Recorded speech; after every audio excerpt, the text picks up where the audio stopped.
Buen día con todos, bienvenidos a 24 horas. Esta es la primera emisión nacional, 7 de la mañana con 1 minuto, de hoy viernes 22 de noviembre de 2024. Faltan 35 días para Navidad. Y así amanece la capital, Quito. A esta hora nuestro dron en vivo nos muestra el sector norte, el extremo norte, sobre Carapungo, en la avenida Simón Bolívar. Hay un cielo parcialmente nublado, 10 grados Celsius, hoy es viernes. No circulan los vehículos que tienen placas terminadas del 9 y 0 hasta las 9 y media de la mañana y que tomen en cuenta para evitar sanciones. Y a los agentes de tránsito que se pongan a dirigir el tráfico donde no hay semáforos, no donde hay semáforos prendidos. Veamos cómo amanece Guayaquil.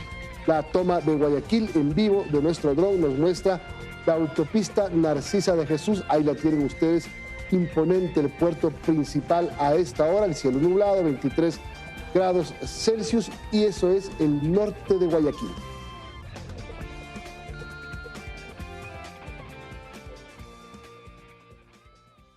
Qué gusto saludarlos, amigos. Así termina la semana con esas imágenes de la capital y el puerto principal. Ahora les vamos a contar quiénes nos van a acompañar el día de hoy para hacer el análisis de lo que ocurre en el país.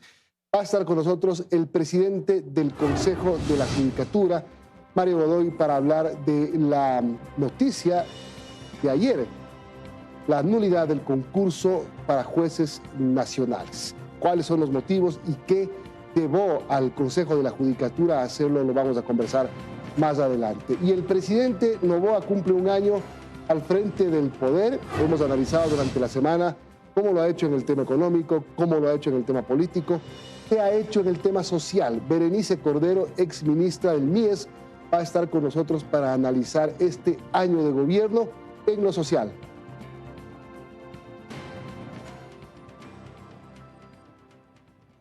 PT3, empezamos a revisar las noticias.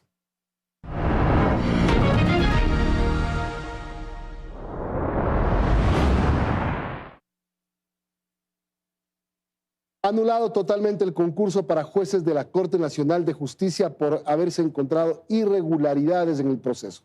La Dirección de Talento Humano del Consejo de la Judicatura detectó inconsistencias en la calificación de méritos a 17 postulantes.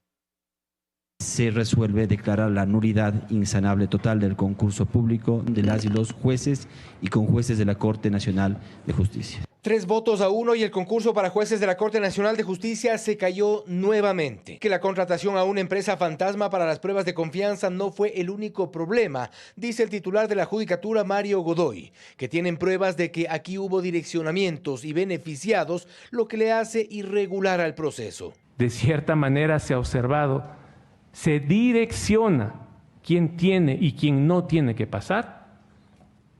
El día de hoy nos hace reflexionar de manera fuerte. 3 meses atrás, Mer Benavides y Mario Godoy decidieron desempolvar la fase de méritos que estaba superada para revisar lo hecho por los expertos y juristas que calificaron los méritos a los postulantes. Y el informe de la Dirección de Talento Humano parece que encontró más de lo que se esperaba, dice el vocal Benavides. También por parte de los expertos ha habido ciertas modificaciones. ¿Cómo es posible que a uno de los postulantes le hayan otorgado de manera indebida? Eso es fuera del reglamento, fuera de la ley, ¿no? 26 puntos. Y hoy resulta que son 17 casos de los 35 analizados. Solanda Goyes cree que los errores nacen de la propia Dirección de Talento Humano, que ha pasado ya por varias manos e incluso sus exfuncionarias son investigadas por Fiscalía. Goyes cree que no es un problema de los expertos. Se constatan errores y omisiones que son atribuibles no a los expertos, sino principalmente a la Dirección de Talento Humano. Les recuerdo, he sido yo quien siempre está cuestionando las debilidades. Pero esta vez Solanda Goyes se sumó a la corriente de Godoy y Benavides, apoyando la nulidad total del concurso, y con ello todo volverá a cero. Un consejo de la Judicatura que con distintas autoridades, desde el 2023 a la fecha, ha sido incapaz de llevar adelante un proceso libre de cuestionamientos. Ni siquiera se ha logrado terminar un concurso, mientras la Corte Nacional de Justicia seguirá con 11 jueces titulares menos en sus filas. En Quito, Fausto Yepes, Teleamazonas.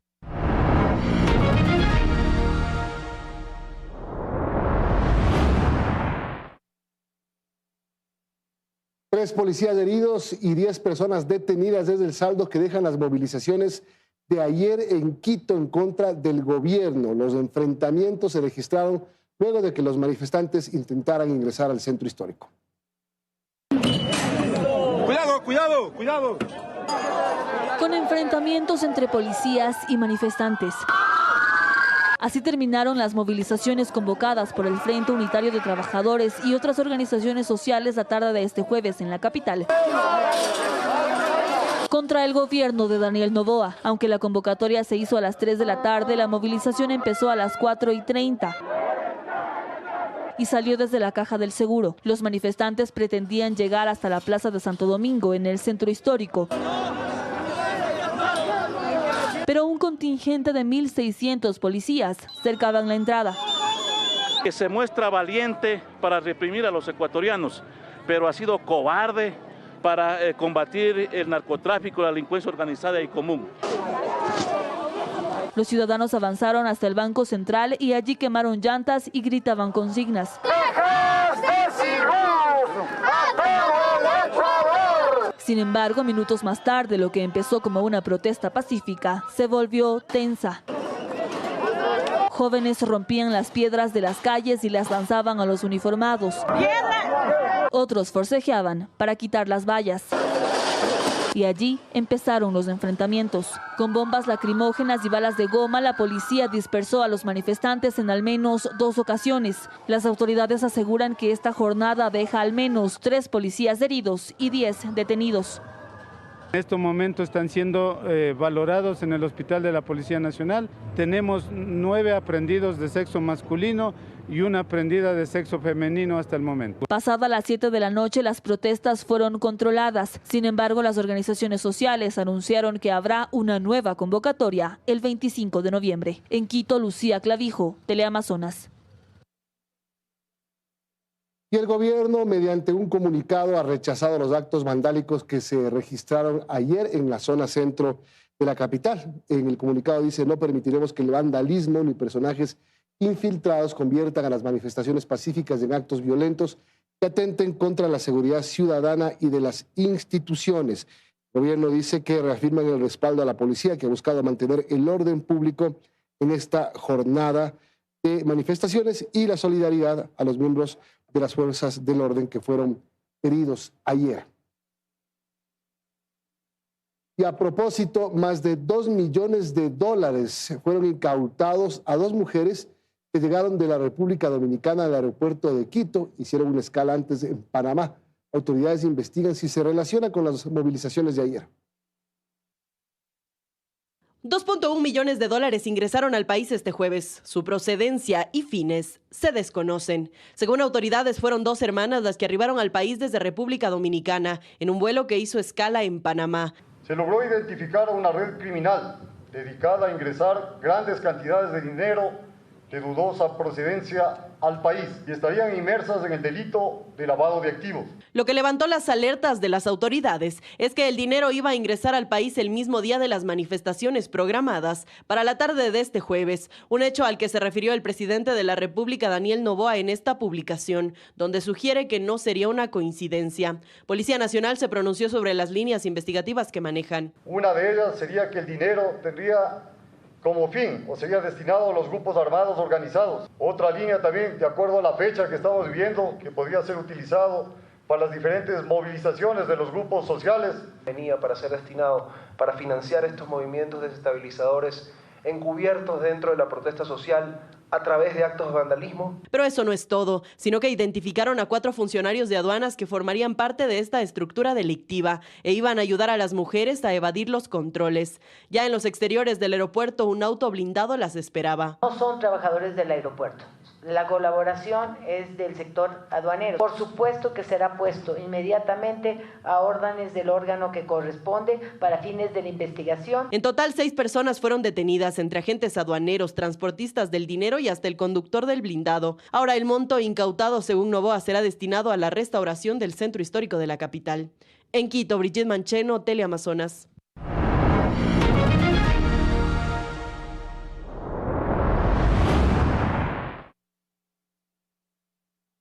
La firma estadounidense Progen, contratada para la provisión de 150 megavatios, anunció que sus generadores para el Salitral entrarían en operación el 15 de diciembre.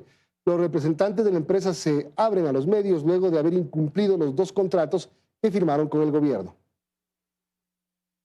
Pese a las acciones legales en su contra por haber incumplido 2 contratos para la generación eléctrica en tierra, Progen anuncia que iniciará operaciones en el Salitral el próximo 15 de diciembre. Dentro de la industria, Progen no consta como fabricante de generadores. No obstante, su representante asegura que lo son y que eso le ofrecieron a Ecuador. O sea, es llave en mano, IPC.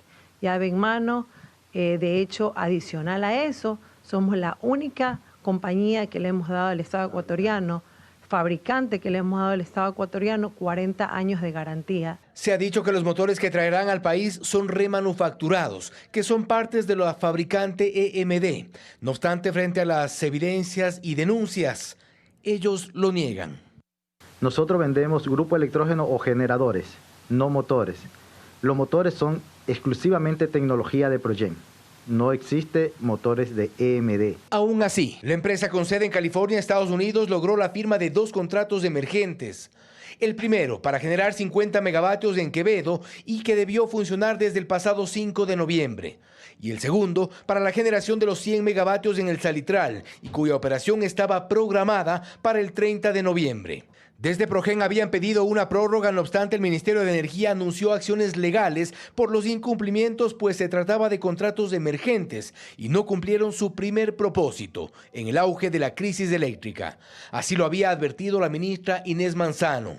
La única prórroga que le entregaron es para Quevedo. Lo que ellos alegaron en esa vez es que había un paro en Houston y los 2 huracanes. Progen justificaba su incumplimiento por supuestos problemas con el huracán Milton que afectó sus bodegas. Algo que no convenció del todo al gobierno, pues el huracán azotó a la Florida y los equipos de Progen estaban en Houston. Ellos no han cumplido con la obra civil en Ecuador, donde no había ni huracanes, ni siquiera había una huelga. No obstante, el Estado ecuatoriano ha pagado ya cerca de $70 millones a Progen, y esto generó preocupación entre las autoridades, pues se pagó por la emergencia y los equipos no llegaban.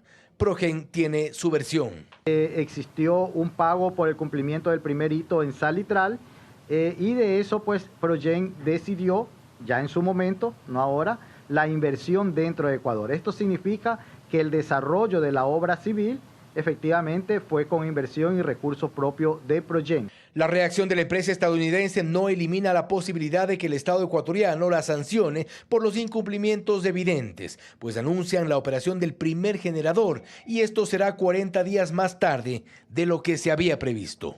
Fausto Yepes, Teleamazonas. Avanza el trámite del proyecto de ley urgente de alivio financiero en el marco de la crisis eléctrica. Al menos 6 incentivos y propuestas para mantener el empleo contendrá el informe para primer debate. Suspensión de los procesos coactivos del IES, crédito tributario a las empresas por mantener el empleo y acceso al seguro de desempleo en máximo 10 días en caso de pérdida del trabajo, son algunas de las propuestas que por ahora mantiene la Comisión de Desarrollo Económico en el informe para primer debate de la Ley de Alivio Financiero enviada por el presidente como económico urgente. Lo que busca es asegurar a que cada trabajador no se lo despidan, pues, sobre todo en estas temporadas, ¿no? Pero habrá cambios. Existe la intención de sacar de esta ley el impuesto que propone el gobierno para gravar a las universidades privadas. Si esto no es así, no habrá el respaldo, dicen en el Partido Social Cristiano y la Revolución Ciudadana. Ojalá que podamos llegar a un acuerdo para sacar esta propuesta que creemos que no es correcta, aumentar los impuestos a la educación superior. Porque no olvidemos, la misma Constitución señala que es sin fines de lucro. Pero también se busca incluir propuestas alternativas. En el cobro de energía, es decir, de luz, deben de suspenderse los procesos coactivos y por supuesto que haya una condonación de multas e intereses que se hayan generado en esta crisis energética. Buscan que se incluyan también facilidades para el microcrédito.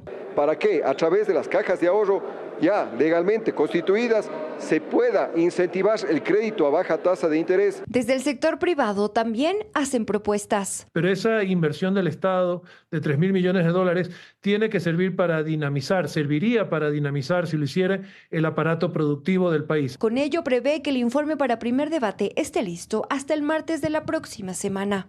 En Quito, Karen Aro, Teleamazonas. en el Pleno de la Asamblea. 7:16, hacemos la primera pausa, volvemos enseguida.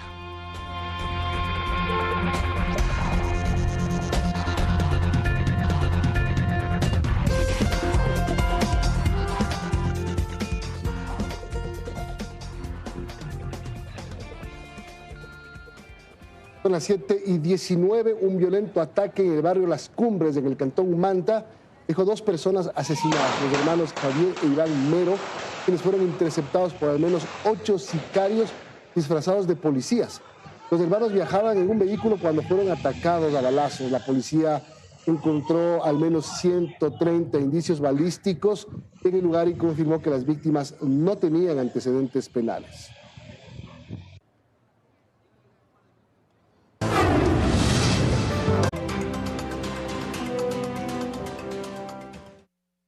Este es el mapa de nuestro querido Ecuador y hoy nos vamos a concentrar en esta zona que es donde se encuentra la mayor central hidroeléctrica del país.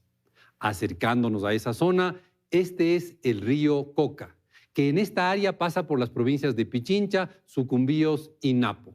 Y como está bajando de los Andes a la Amazonía, va cayendo con rapidez y cuando llueve tiene un caudal enorme de agua. Y este río tiene una característica interesante, esta curva, que de alguna manera podría parecer un codo que hace que la distancia entre acá y acá sea relativamente corta, pero que la caída, el desnivel entre los 2 puntos es muy grande. Esta curva, este codo del río, fue estudiado por un ingeniero norteamericano de apellido Sinclair, por lo que se lo conoce como el codo Sinclair del río Coca. Aprovechando la gran caída del río, más o menos acá, se recoge el agua y se la lleva al final del codo, donde hay una caída de 600 metros y donde está la mayor central de generación hidroeléctrica del país, Coca Codo Sinclair, con una potencia, aunque sea solo por unas horas y cuando llueve, de 1.500 megavatios, que en un mundo ideal puede cubrir hasta una tercera parte de la energía que requiere el país. Muchas gracias. Economía para todos.